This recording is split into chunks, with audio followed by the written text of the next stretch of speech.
The palace trembled again, and Rose pressed herself against the cold stone wall. Dust rained from the ceiling as another roar shook the ancient building. She had been cleaning the eastern gallery when the first scream started, and now she could hear the sound of guards shouting evacuation orders 3 floors below. This was her 4th week working in the Imperial Palace, and she had learned quickly that when dragons made noise, people ran. But this was different. This was not the usual cheerful call she sometimes heard during morning flights. This sound carried pain in every note. Rose crept toward the window and looked down into the courtyard. Her breath caught in her throat. The dragon was beautiful and terrifying at once. Azure scales caught the sunlight and threw it back in brilliant flashes. The creature was at least 40 meters from nose to tail, with wings that could have covered half the courtyard when spread. But those wings were tucked tight against his body as he thrashed and roared, destroying everything within reach that a marble fountain shattered under one massive claw. Ancient trees that had stood for centuries splintered like twigs. Guards formed a perimeter but stayed well back, their weapons useless against such a beast. Rose could see the fear in their faces even from this distance. Then she saw the young man in imperial robes stumbling toward the dragon with his hands outstretched. Emperor Aldrich. Rose had only seen him twice since arriving at the palace, always at a distance, always surrounded by advisors. He looked so young, barely older than her own 22 years. The emperor was shouting something, but the dragon only grew more agitated. His tail smashed into a colonnade, bringing down a section of carved pillars. Rose winced at the destruction. An older man in official robes grabbed the emperor's arm and pulled him back. Rose recognized High Chancellor Brecht from the servant briefings. His face was red as he yelled orders that no one seemed to hear over the chaos. "Get back, your majesty. The beast cannot be reasoned with. He is not a beast." Aldrich tore free and moved forward again. "Ashwing, please. I know you hurt, but you must stop." The dragon's head swung toward the emperor, and for a moment Rose thought she saw recognition in those golden eyes. But then Ashwing reared back and released a stream of fire into the sky. The heat reached even to Rose's window. She ducked back instinctively. When she looked again, more guards had arrived. One of them was arguing with Brecht, making sharp gestures toward the dragon. Rose's stomach turned cold when she saw several guards loading what looked like heavy crossbows. They were going to try to kill it. She did not think. Her grandmother had always said her problem was acting before her brain caught up, and this was certainly proof of that. Rose abandoned her cleaning bucket and ran for the stairs. The lower levels were chaos. Servants rushed past carrying valuables. Nobles shouted for their personal guards, and somewhere a child was crying. Rose pushed through them all, heading for the door that led to the courtyard, but a guard tried to stop her at the entrance. "No one goes out there. Imperial order. I am just a maid," Rose said, which was true. "I need to fetch my cleaning supplies from the garden shed."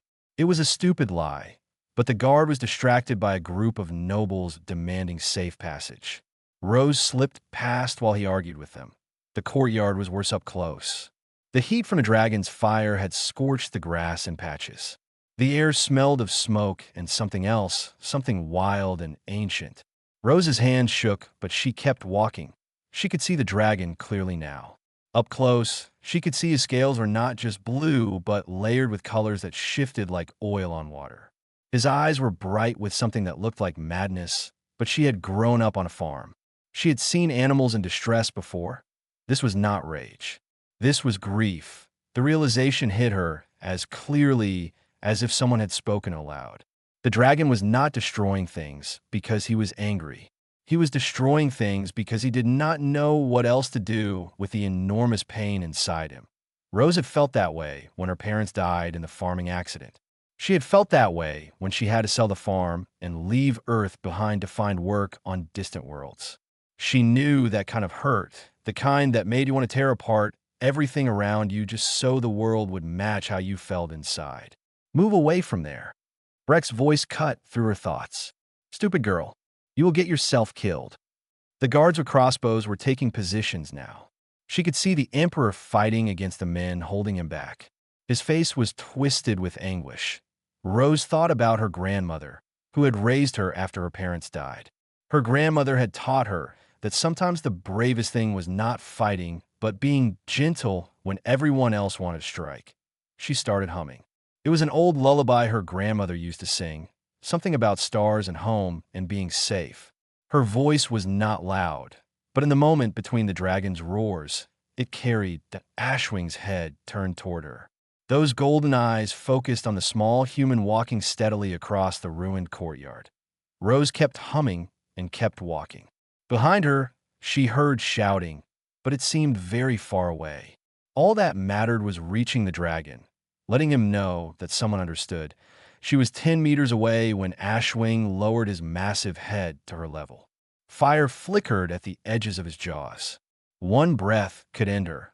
Rose stopped humming and spoke instead, her voice steady despite her racing heart. "I know," she said softly. "I know it hurts. I know you miss him. I know everything feels wrong." The dragon went very still. The golden eyes stared at her with an intensity that should have been frightening, but somehow was not.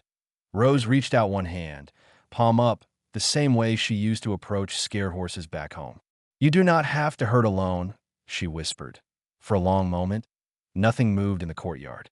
Even the wind seemed to hold its breath. Then Ashwing lowered his great head and touched his scaled nose to Rose's outstretched hand. The fight went out of him all at once, and he collapsed onto the scorched grass with a sound like a building falling. Rose kept her hand on his nose, still speaking softly. "That is right. You can rest now. It will be okay." The dragon's eyes closed, and his breathing gradually slowed from frantic gasps to something more even. Around the courtyard, people stared in absolute silence. Rose looked up and met the Emperor's shocked gaze across the destroyed garden. She had no idea what would happen next, but somehow that did not seem important. What mattered was that the dragon was breathing peacefully under her touch, and the terrible roaring had finally stopped. The throne room had never felt so cold. Rose stood in the center of the vast hall, still wearing her plain, maid's uniform stained with dust and ash. Around her, the highest nobles of the Drathian Empire whispered behind jeweled fans and elaborate sleeves.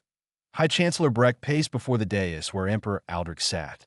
The young ruler looked exhausted, dark circles under his eyes, making him appear even younger than his 23 cycles. "This human used unnatural methods," Breck declared, his voice echoing off marble walls. "No one simply walks up to a dragon in blood rage and calms it with humming. It defies all understanding of dragon nature. Perhaps our understanding is incomplete," Aldrich said quietly. Breck's face darkened. "Your Majesty, your grief over your father's death is understandable, but you cannot let it cloud your judgment. This girl is dangerous." Rose wanted to speak, but had been ordered to remain silent until addressed directly. She focused on keeping her breathing steady. The dragon Ashwing was resting in his tower now, but she could still feel the warmth of his scales against her palm like a memory that a noble woman in elaborate purple robes stood. "The human must be investigated. Dragons have bonded with our people for 10,000 years. The bond between dragon and rider is sacred, chosen at hatching. This outsider has no right to interfere." Murmurs of agreement rippled through the assembled court. Rose noticed that most of the nobles avoided looking directly at her, as if she were something distasteful they wished would disappear. Aldrich raised one hand, and the room fell silent. "Lady Persimmon, when was the last time your bonded dragon ate?" The noblewoman blinked. "I do not understand the question, Your Majesty." "Answer it." 3 days ago, perhaps 4. Greystone has been difficult since the late Emperor's passing. Many of the bonded dragons have been unsettled, and you did not think this worth mentioning." Aldrich's voice was soft, but carried an edge that made several nobles straighten nervously. "Dragons often fast during periods of change," another noble offered. "It is normal behavior. Nothing about the past week has been normal." Aldrich stood, and the court immediately fell into deeper silence. "My father died suddenly. Ashwing and I both went into shock. The grief bond nearly killed us both. Every dragon bonded to the Imperial line felt it. And not one of you knew what to do." Breck stepped forward. Your Majesty, we followed all traditional protocols. Your protocols would have required killing my dragon, which would have killed me. Aldrich's voice was sharp now. This human saved both our lives with nothing but observation and compassion. And you want to punish her for it? Rose felt something loosen in her chest. She had not expected the Emperor to defend her so strongly. We want to understand her methods, Lady Persimmon said carefully, so that proper dragon handlers can learn them. The girl can teach us and then return to her regular duties. Ashwing will not eat unless she is present, Aldrich said flatly. The court erupted into shocked whispers. Breck's face went pale. That is impossible. The bond between dragon and rider has nothing to do with eating habits, apparently. Aldrich looked directly at Rose for the first time since the hearing began. Tell them what you observed. Rose swallowed hard. All these powerful people staring at her, judging her, waiting for her to fail. But she thought of Ashwing's pain-filled eyes and found her voice. He was not angry, she said. Everyone kept saying the dragon was in a rage, but that was not what I saw. He was scared and sad and did not know how to tell anyone. Dragons do not get scared, a male noble scoffed. They are apex predators, bonded to the most powerful bloodline in the galaxy. Everything gets scared when it hurts enough, Rose replied. On my family's farm, we had animals that would kick and bite when they were injured. Not because they were mean, but because pain makes you want to fight anything that comes near. Ashwing was doing the same thing. You dare compare imperial dragons to farm animals? The noble's voice was outraged. I compare pain to pain, Rose said simply. Grief is grief, no matter what form it takes. The dragon missed someone he loved. He did not know how to carry that feeling, so he tried to destroy it by destroying everything around him. The room went very quiet. Rose saw several faces shift from anger to something else, something more thoughtful. And you're humming? Brecht asked, his voice carefully neutral. My grandmother used to sing to me when I was upset. The melody does not matter as much as the tone. It is a sound that says someone cares, someone is here, you're not alone. Rose looked at Aldrich again. I think that is what he needed most. Not commands or control, just someone to acknowledge that his pain was real. Aldrich nodded slowly. Ashwing has been bonded to me since he hatched 15 years ago. We share thoughts, emotions, even dreams sometimes. But when my father died, I was so lost in my own grief that I could not help him with his. We were drowning together, and this human could help when you could not. Lady Persimmon's tone was less hostile now, more curious. She was not drowning, Aldrich said quietly. She had already survived her own grief. She knew the way back to shore. Brecht opened his mouth, then closed it again. He seemed to be struggling with something. Finally, he said, even if we accept this explanation, it does not change the fact that the girl is untrained in dragon care. She has no formal education in imperial protocols. Then she will learn, Aldrich said. I'm appointing Rose as Ashwing's official keeper, effective immediately. The court exploded into protests. Rose's head spun. Keeper was not a servant position. It was a rank just below the dragon riders themselves. Your Majesty, you cannot. I invoke ancient bonding law. Aldrich cut through the noise. The bonded dragon's well-being supersedes all other considerations. Ashwing trusts this human. He calms in her presence. Until he recovers fully, she will remain at his side. Brecht looked like he had swallowed something bitter. There will be consequences for this decision. There are consequences for every decision. Aldrich met the Chancellor's eyes steadily. I choose the one that keeps my dragon alive. He turned to Rose. You will move to the Dragon Tower tonight. Everything you need will be provided. If you have any requests, make them known to the tower staff. Rose found herself bowing, though no one had taught her the proper form. Thank you, Your Majesty. Do not thank me yet, Aldrich said, and there was something almost sad in his voice. You have just become a most watched person in the palace. Every move you make will be examined. Every word you speak will be judged.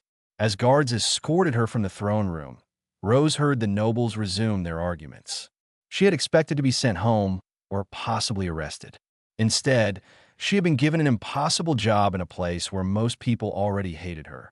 But when she thought of Ashwing's golden eyes and the way he had finally found peace, she knew she would do it anyway. some things were worth the cost. The Dragon Tower stood at the eastern edge of the palace complex, built from stone so old it had turned nearly black with age. Rose climbed the spiral stairs with her few belongings in a cloth bag, her legs burning by the time she reached the upper chamber. The room took her breath away. The ceiling arched high above, supported by columns carved with ancient dragon forms. One entire wall was open to the sky, a massive platform where Ashwing could land and take flight. The floor was smooth stone, worn by countless dragon claws over the centuries. And in the center of it all, Ashwing lay curled like a giant cat, his azure scales catching the afternoon light. His eyes opened as she entered, those golden orbs tracking her every movement. "Hello," Rose said softly. She set down her bag and approached slowly. "I suppose we are roommates now." The dragon made a low sound, almost like a rumble of thunder heard from far away. Rose had learned from her brief conversations with the tower guards that dragons could not speak human languages, but they understood far more than most people realized. She reached out and touched his snout, the same gesture that had calmed him in the courtyard. His scales were warm under her palm, smooth and surprisingly delicate feeling despite their obvious strength. "Are you hungry?" she asked. "They told me you have not eaten in 5 days." Ashwing's eyes dimmed slightly, and he turned his head away. Rose sighed. She had seen this before too, back home. Animals who stopped eating when they were grieving, as if food was an insult to their pain. "I understand," she said, settling down on the floor next to his massive head. "When my parents died, I could not eat for a week. Everything tasted like ashes. My grandmother had to force me to take even water." The dragons I swiveled back to look at her. Rose continued talking, her voice filling the quiet space. She told me something I did not understand at first. She said that honoring the dead means living well. That every meal we eat, every sunrise we see, every moment we continue on, that is how we prove their love meant something. Rose stroked the dragon's scales gently. "Your rider's father is gone. The old emperor. I never met him, but I heard he was a good man. Do you think he would want you to starve?" Ashwing made another sound, this one softer, almost questioning. Rose smiled. "No, I did not think so either." She stood and walked to the corner where the tower staff had left supplies. There were buckets of what looked like raw meat, fish, and other things she could not identify. She selected a large fish and brought it back to the dragon. "Just try a little," she coaxed. "For me, if not for yourself." Ashwing regarded the fish with what could only be described as suspicion. Rose waited patiently. Finally, the dragon extended his long neck and delicately took the fish from her hands. He chewed slowly, mechanically, but he swallowed. "Good," Rose said warmly. "That is a start." Over the next hour, she managed to get him to eat 3 more fish and a portion of the meat. It was not much for a creature his size, but it was something. Progress as the sun began to set, painting the sky in shades of orange and purple. Emperor Aldrich appeared at the tower entrance. He had changed from his formal robes and his simpler clothes, though they were still far finer than anything Rose had ever owned. "May I enter?" he asked, and Rose realized with a start that he was asking her permission in what was technically his own palace. "Of course, Your Majesty." Aldrich crossed to them and sat down on the floor, not caring that his fine clothes would get dusty. Ashwing lifted his head and made a happy chirping sound that seemed too small for such a large creature. "You ate," Aldrich said with relief, touching the dragon's neck. "I felt it through the bond, but I had to see for myself." "Just a little," Rose admitted, "but more than he has had in days. It is more than I could get him to do." Aldrich looked at her curiously. "How did you convince him?" "I told him a story about my grandmother, and I suggested that honoring the dead means continuing to live." Rose paused. "I hope that was not disrespectful to your father's memory." "No," Aldrich said quietly. "No, it was exactly what we both needed to hear." He was silent for a moment, then added, "The bond between dragon and rider is supposed to make us stronger. We share everything, support each other through any hardship. But when we both hurt at the same time, we just dragged each other deeper into the darkness." Rose nodded. "Sometimes you need someone outside the pain to throw you a rope. Is that what you are?" "Our rope," She laughed a little at that. I'm just someone who has been in the dark before. I remember the way out. They sat together as the stars began to appear, the dragon breathing peacefully between them. Aldrich talked about his father, and Rose listened. She shared more stories about her grandmother, about the farm, about Earth and the life she had left behind. Do you regret coming here? Aldrich asked at one point. You could have stayed on Earth, found work there. Earth did not need me, Rose said honestly. Too many people, not enough land, not enough opportunity for someone like me. Out here in the wider galaxy, even a simple human can find a place. You are not simple, Aldrich said firmly. You did what our best dragon experts could not do. I did not do anything special. I just paid attention. Rose scratched under Ashwing's jaw, and the dragon made that rumbling purr sound again. People forget to do that sometimes. They get so focused on what they think should work that they forget to look at what actually is. Aldrich smiled, and it was the first genuine smile Rose had seen on his face. The nobles are going to hate having you around. They already do. Fair point. He stood and brushed off his clothes. I should let you both rest. But Rose, if you need anything at all, send word. You are under my personal protection now. After he left, Rose prepared a simple bed from the cushions provided and lay down near Ashwing's side. The dragon shifted slightly, curling his body around her in a protective circle. She fell asleep to the sound of his breathing and the warmth of his presence, feeling safer than she had in years. Outside, the palace politics churned and the nobles plotted, but here in the tower, there was only peace. Tomorrow would bring new challenges. Tonight, that was enough. 3 months passed like water flowing downstream, steady and inevitable. Rose fell into a rhythm with Ashwing that felt more natural than anything she had known before. Mornings meant feeding and grooming. Afternoons meant flight exercises from the tower platform.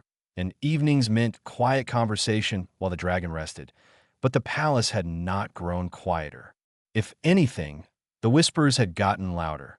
Rose was scrubbing Ashwing's scales with a soft brush when she heard footsteps on the tower stairs. The dragon's head lifted, alert, and Rose turned to see a woman she did not recognize.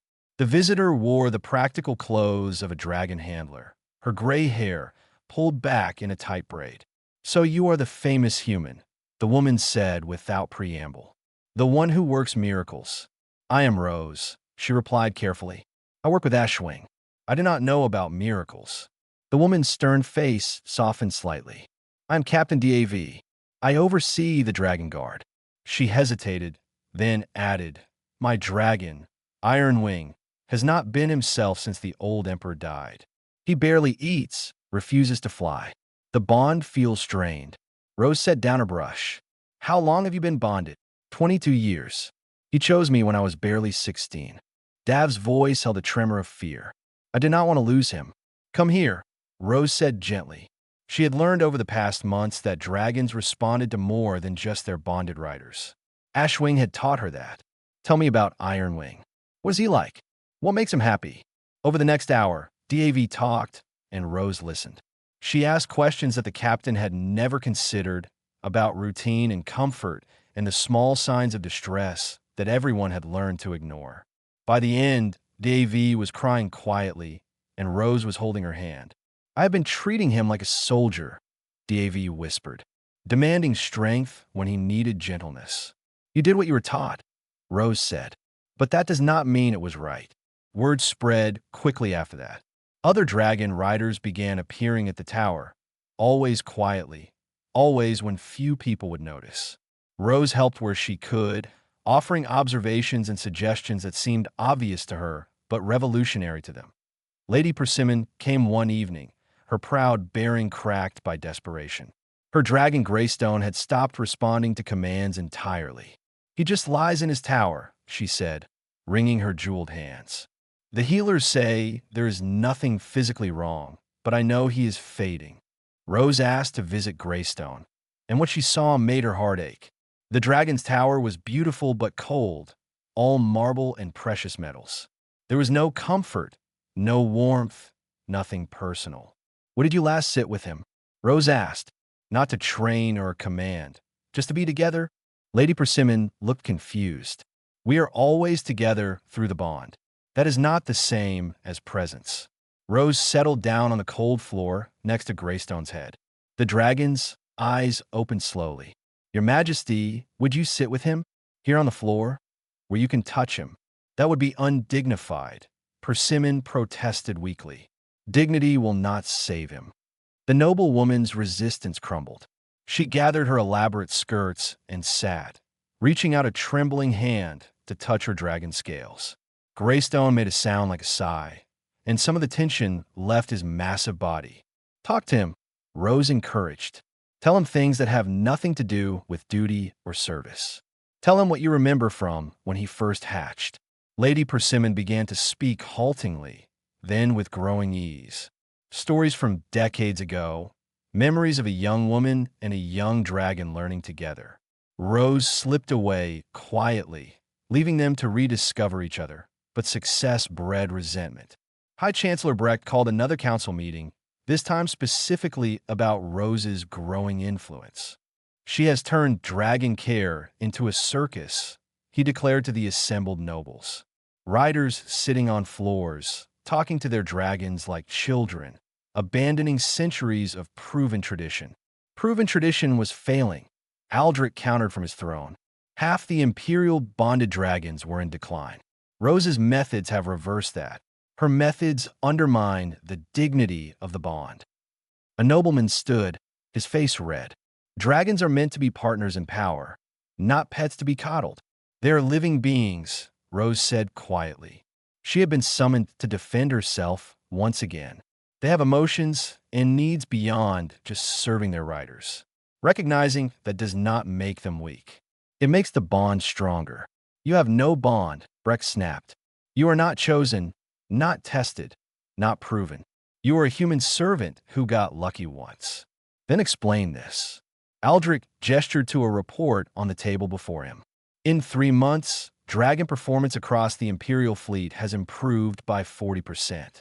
Riders report deeper bonds, better communication, and improved combat readiness. The methods work. At what cost? Brecht demanded. You have made us look soft in front of the other species. The Galactic Council is watching, Your Majesty. They see humans teaching Drathians about dragons, and they wonder if we have grown weak. Let them wonder, Aldrich said coldly. I would rather be thought weak and have healthy dragons than be thought strong while they suffer. After the council dismissed, Rose found herself in the palace gardens, trying to calm her racing thoughts. She had not asked for any of this. She had just wanted to help one grieving dragon that a familiar presence made her turn. Ashwing had followed her from the tower, his massive form moving silently through the manicured paths. He lowered his head and nuzzled her shoulder gently. I know, she murmured, wrapping her arms around his scaled neck. I know you support me, but what if Brecht is right? What if I'm changing things too much, too fast? Ashwing made a sound that was almost like disagreement. Behind him, Rose saw other dragons landing in the garden, their riders following. Captain Dav, Lady Persimmon, and at least 6 others she had helped. We wanted you to know, Dav said, stepping forward. Whatever the Chancellor says, we stand with you. Our dragons are healthier because of you. That matters more than politics. The nobles will fight this, Rose warned. Then we fight back, Persimmon said, and there was steel in her voice.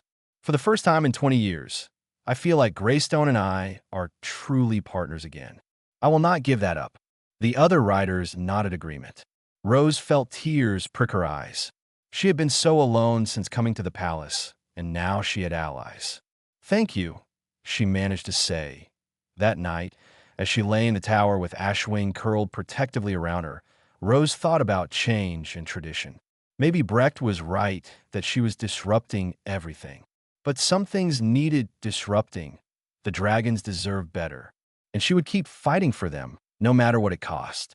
The Grand Chamber had been prepared for a full imperial hearing, which meant representatives from every major house and delegates from a dozen different species. Rose stood in the center of the chamber floor, feeling very small under the weight of so many stares. Humans made up barely 2% of the galactic population, and most were laborers or merchants.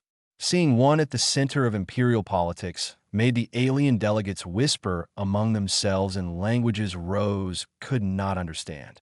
High Chancellor Brecht stood before the assembly, his formal robes sweeping the floor as he gestured dramatically. We gather today to address a crisis of tradition. For 10,000 years, dragon bonding has been the sacred foundation of Drathian power. And now we are asked to change everything based on the feelings of one human servant, Dragon Keeper. Aldrich corrected sharply from his throne. Rose holds an official position, a position you created for her, Brecht shot back. Your Majesty, I respect your bond with Ashwing, and I am grateful the dragon survived his grief. But we must ask if the price of that survival is worth paying. An elderly rider stood, leaning heavily on a cane. Lord Hammond was nearly 80 cycles old, his dragon stormcaller among the most ancient still flying. I would like to speak. The chamber quieted. Hammond commanded respect that even Brecht could not dismiss. I have been bonded to Stormcaller for 62 years, Hammond said, his voice still strong despite his age. In all that time, I believed I knew everything about dragons. I followed every tradition, every protocol, every rule passed down through generations. He paused, looking directly at Rose. And I was wrong about almost all of it. Shocked murmurs rippled through the crowd. Brecht's face darkened. Lord Hammond, surely you do not mean, I mean exactly what I said. Hammond thumped his cane on the floor. This human asked me when I last truly listened to my dragon. Not commanded, not directed, not assumed I knew what he needed. Actually listened. His voice cracked slightly. I could not answer her. I had not listened in decades. He turned to address the full assembly. Stormcaller is dying. He has been for 5 years, and I did not see it because I was too busy maintaining tradition. Rose saw it in 10 minutes. She suggested I simply ask him what he needed. Dragons cannot speak, a noble protested. They communicate in dozens of ways we have been ignoring, Hammond replied. When I finally paid attention, Stormcaller showed me he was in constant pain from an old injury. Our healers had treated the wound, but never asked if the healing was complete. He suffered in silence, because that is what we expect from dragons. Strength, service, sacrifice. The old lord's eyes were wet now. Rose taught me that true strength includes admitting weakness. That real service means caring for each other, not just following orders.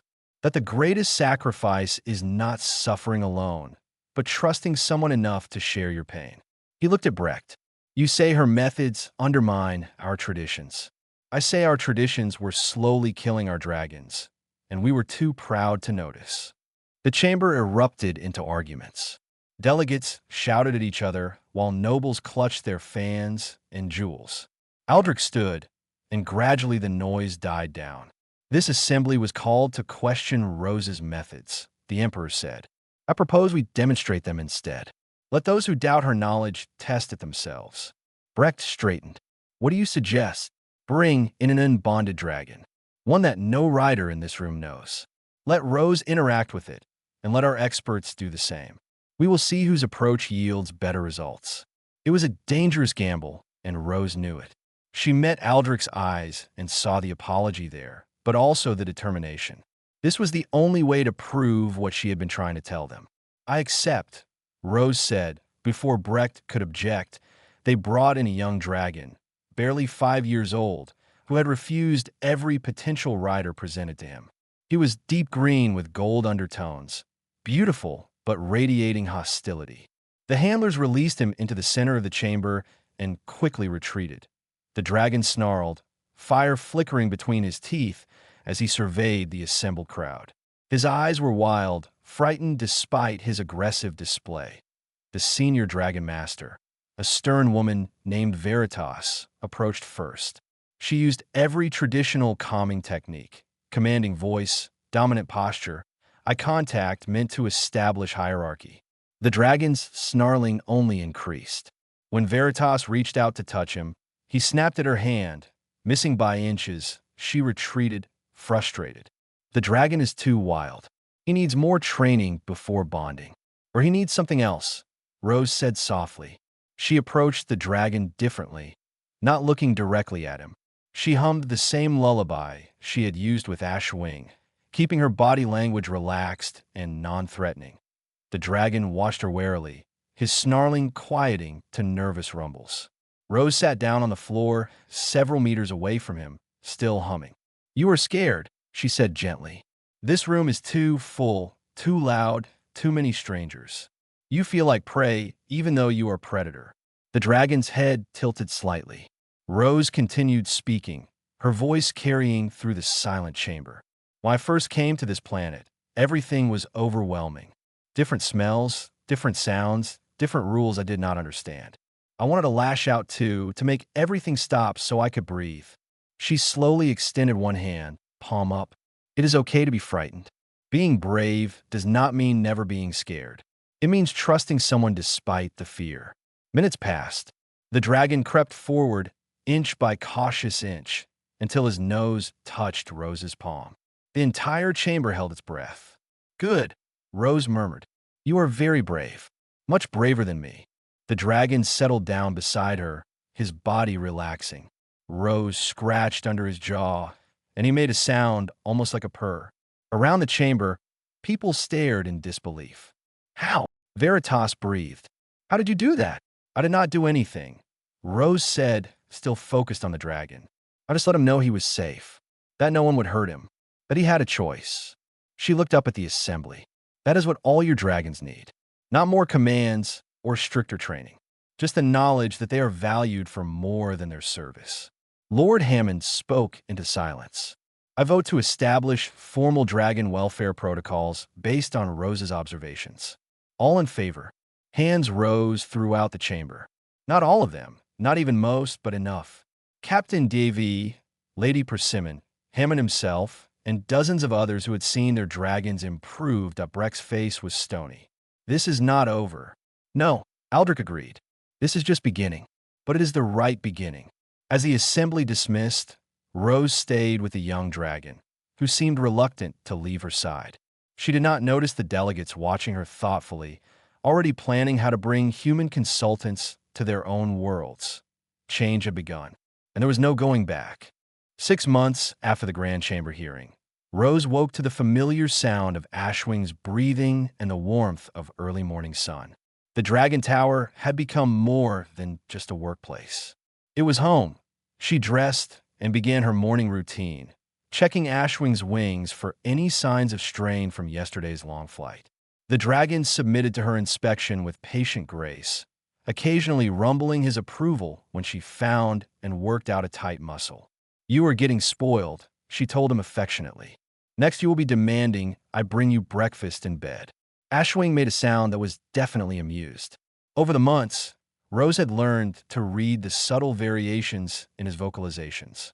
This one meant he thought she was being ridiculous, but appreciated the attention anyway. A knock at the tower entrance announced visitors. Rose looked up to see a group she had not expected. 5 aliens from different species, all wearing official diplomatic insignia, accompanied by Captain Davy. "Rose," Davy said, "these delegates have traveled a long way to meet you." The lead alien was a Kelith, a species with 4 arms and bioluminescent patterns across their skin. Their patterns flickered in what Rose had learned was a sign of respectful greeting. "I am Ambassador LYSS," they said in carefully pronounced standard language. "We have been watching the changes in Drathian dragon care with great interest. My people also bond with large flying creatures called sky whales. Since the old protocols ended, we have tried your methods. Our success rate has improved remarkably." A smaller alien, covered in what looked like crystalline feathers, stepped forward. "The Prism Collective would like to hire human consultants to work with our bonded stormbirds. We will pay very well." Rose felt overwhelmed. "I'm not sure I understand. You want to hire humans for animal care?" "Not just animal care," LYSS corrected. "You have demonstrated something the galaxy desperately needs. The ability to recognize emotional intelligence in nonverbal species. To see suffering we have been ignoring. To bridge gaps we did not know existed. But I'm just one person. I cannot travel to dozens of worlds." "No," DAV said with a smile. "But you can teach others. That is actually why we are here." She led Rose and the delegates down to what had once been an unused wing of the palace. Now it had been transformed into something entirely new. Classroom spaces, practical training areas, and housing for students. The Imperial Academy for Interspecies Bond Studies, DAV, announced proudly. Emperor Aldrich approved it last month. You will be the head instructor. Rose's mind reeled. I am not a teacher. I'm a farm girl who happened to know something about dragons. You are someone who sees what others miss, a YSS said. That is worth more than any formal education. Over the next few weeks, Rose adjusted to her new role. The first class of students arrived, a mix of species she had never encountered before. Some came from worlds where bonding was already practiced, but failing. Others came from cultures just discovering that their animals were more intelligent than previously believed. Teaching was harder than Rose expected. She could not just tell them what to do.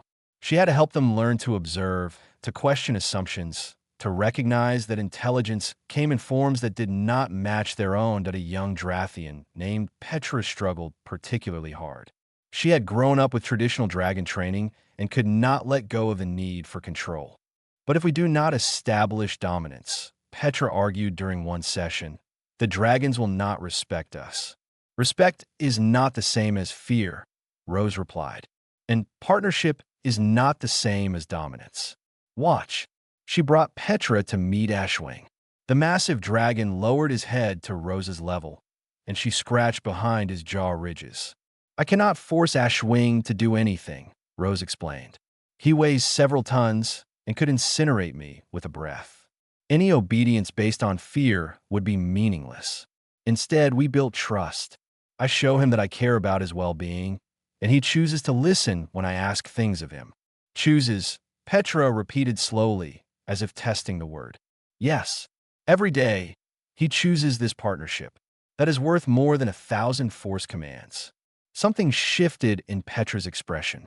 Over the following weeks, Rose watched her bloom, saw her begin to truly connect with the young dragon she hoped to bond with. It was like watching a door open. Not everything went smoothly. Brecht still opposed the changes, though his influence had waned as results continued to prove Rose right. Some nobles refused to accept the new methods, clinging to tradition even as their dragons suffered. But slowly, steadily, things improved. The academy graduated its first class, sending trained specialists to 6 different worlds. Reports came back of breakthrough after breakthrough. Species learning to communicate with their bonded creatures in ways never before possible. One evening, Rose sat in the tower with Aldrich, both of them watching Ashwing practice aerial maneuvers with 3 younger dragons. Do you ever regret it? Aldrich asked. You could have stayed anonymous, live a quiet life. Instead, you are now one of the most recognizable humans in the galaxy. Rose considered the question. Sometimes I miss the simplicity of farm life. But then I think about all the dragons who are healthier now, all the bonds that have been saved or strengthened. How can I regret that? You changed an empire, Aldrich said quietly. Changed how we see ourselves and our most sacred traditions. That takes remarkable courage, or remarkable stubbornness, Rose said with a slight smile. My grandmother always said I did not know when to quit. They sat in comfortable silence as the sun set, painting the sky in brilliant colors. Ashwing landed on the platform, the younger dragons following his lead. He walked over and nuzzled Rose's shoulder affectionately. You know, Aldrich said, when my father died, I thought I would drown in the grief and the responsibility. I thought the weight of the empire would crush me before I ever learned to carry it. And now I know I was never meant to carry it alone. He met her eyes. Thank you, Rose, for saving Ashwing, for saving me, for showing us all that there is strength in gentleness. Rose reached up to scratch Ashwing's jaw, feeling the dragon's contentment through the warmth of his scales. I think you would have found your way eventually. I just help you both remember that it is okay to need help sometimes. As stars began to appear in the darkening sky, Rose thought about the journey that had brought her here. From a struggling farm on Earth to a dragon tower on an alien world. From invisible servant to respected teacher. From loneliness to belonging. She had not sought any of it, but she would not trade it for anything. Ashwing settled down beside her, his presence warm and reassuring. Tomorrow would bring new students, new challenges, new opportunities to bridge the gaps between species. But tonight, there was only peace and the quiet satisfaction of work that mattered. The crying Emperor's dragon was calm now, truly calm, and so was his rider. And Rose, the human maid who had dared to see their pain, had found her place among the stars.